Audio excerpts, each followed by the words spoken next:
ধন্যবাদ আমার সুফিয়ান ভাই কাপ্তানপুর কাজীটোর জেলা পরিষদ সদস্য হিসাবে তাই এখানে আইসই আমার এরিয়াটা এখানে ভিজিট করবেন এরিয়া যেহেতু এটা আমার জিপির এরিয়া না কিন্তু আমার জিপির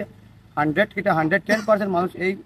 এটা আমার লাইফ লাইন এই রাস্তাটা বিগত এই এন্টার এরিয়ার মধ্যে মোটামুটি 50,000 মতো মানুষ আছে এদিকে থেকে পুরো সোনার দিকে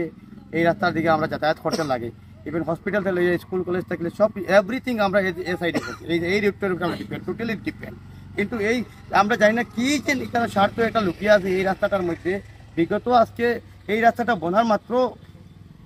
1.5 ইয়ার ওর ভিতর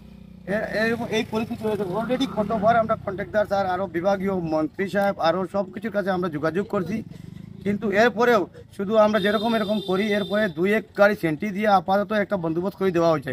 টেম্পোরারি কিন্তু পার্মানেন্ট সলিউশন না করার কারণে এত ছোটো ছোটো স্কুলের কচি কচি বাচ্চা এই রাস্তার দিকে যায় সকালে আর এখানেও অত রিক্স হেভি রিক্স অলরেডি 2-3টা অ্যাক্সিডেন্ট হইয়া আসে এখানেও এই যদি একটা ছোটো বাচ্চা যদি এখানে অ্যাক্সিডেন্ট হয়ে যদি কিছু হয়ে যায় অঘটন সেইটার জিম্মেদারি লইব এই জায়গাটা অলরেডি এই রাস্তার কত পয়সা স্যাংশন হয়েছে বিভাগীয় কর্তাকর্তা আর বিভাগীয় মন্ত্রী তথা আমরা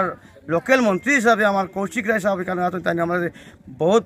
ডাইনামিক লিডার খাওয়া হয় বরাকর সিএম বলে সম্বোধন করা হয় তার কাছে আমি জোরাত করে নিবেদন করি আর যাতে আমরা এই রাস্তাটা একবার সুনজর দিয়া এই রাস্তাটার দেখা হয় যে কীরকম পরিস্থিতি আমরা এই রাস্তাটা চলাচল করি আর এত মারাত্মক কন্ডিশন যে কোনো সময় একটা ইনসিডেন্ট হইতে পারে কেন এরপরে এটা জিম্মেদারি খেয়াল হইব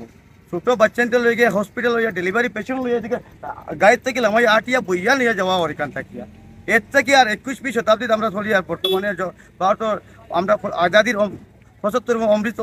উৎসব বানাইছি আমরা কিন্তু এরপরেও আমরা এই রাস্তাগুলো যদি এরকম কন্ডিশন কেউ দেখে এটা এখন মানা যায় না